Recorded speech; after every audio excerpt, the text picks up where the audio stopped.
무려 29명이 희생된 충북 제천의 스포츠센터 화재.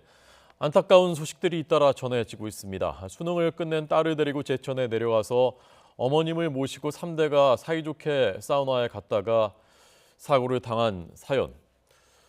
또 아내에게서 걸려온 구조 전화를 받고서도 어떻게 해볼 도리가 없었던 남편. 정말 마음을 아프게 하는 사연들이 전해지고 있습니다. 현장부터 가보겠습니다. 현장에 이성우 기자 나오십시오. 네, 충북 제천 화재 현장에 나와 있습니다. 네, 불이 왜 났는지 어떻게 된 것인지 밝히기 위해서 현장 감식이 계속되고 있다고요? 네, 4시간이 넘게 현장 감식이 이루어지고 있습니다. 오전 9시 반부터 화재와 인명피해 원인을 조사하기 위한 현장 감식이 시작됐는데요. 소방당국과 경찰, 국립과학수사연구원이 화재 원인을 조사하고 있습니다. 최초 불이 시작된 원인을 찾기 위해 현장을 꼼꼼히 살피고 있습니다. 불은 1층 주차장에서 시작됐습니다. 주차장 천장에서 불이 시작됐다는 목격자의 진술이 있었는데요. 불이 난 어제 주차장 천장 보수 작업도 이뤄졌다는 제보도 있었습니다.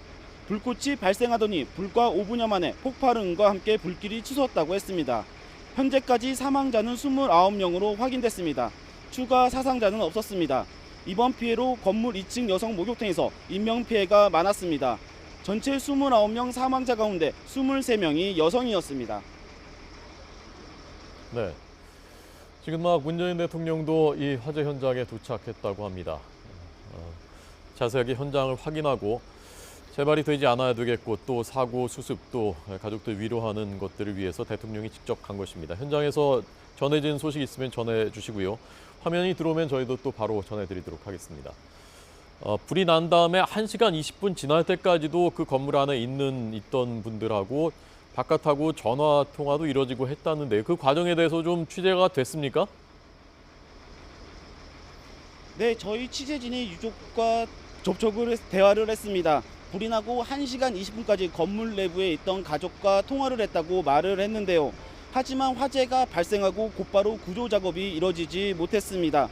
소방당국은 현장에 도착해서 30분에서 40분 뒤에 건물 내부로 진입했다고 했습니다. 하지만 불길이 너무 심했고 유독가스가 가득해 접근조차 어려운 상황이었고 주차된 차량이 많은 것도 원인이었습니다.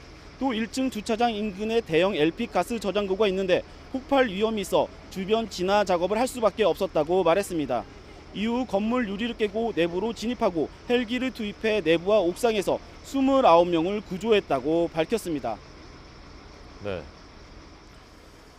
29분이 목숨을 잃었습니다. 한 분 한 분이 안타깝고 또 가슴 아픈 사연들이 없을 수가 없습니다. 자, 어떤 소식들이 전해지고 있는지요. 마음 아프지만 좀 전해주시기 바랍니다. 네, 29명의 사망자가 발생하면서 안타까운 사연도 많습니다. 특히 할머니와 딸, 손녀가 모두 숨졌는데요. 화재가 발생한 건물 목욕탕으로 함께 목욕을 갔다가 변을 당했습니다. 수능을 마친 딸을 데리고 친정이 있는 제천을 찾았고 점심을 먹고 오랜만에 목욕탕에 간 것이 화근이었습니다. 순식간에 가족을 하늘로 떠난 분의 유족은 할 말을 잃었습니다. 아내로부터 구조를 요청하는 전화를 받은 남편도 있었습니다. 전화기 너머 다급한 목소리로 살려달라고 외쳤는데 연기 때문에 기침하며 제대로 말을 하지 못했는데 그게 마지막 통화가 됐습니다. 통화를 마치고 119에 신고하고 다시 전화를 걸었지만 끝내 전화를 받지 않았습니다.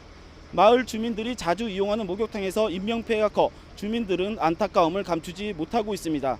이번 화재는 지난 2008년 경기도 이천 냉동창고 화재 이후 9년 만에 가장 많은 희생자가 발생했습니다. 지금까지 충북 제천 화재 현장에서 YTN 이성우입니다.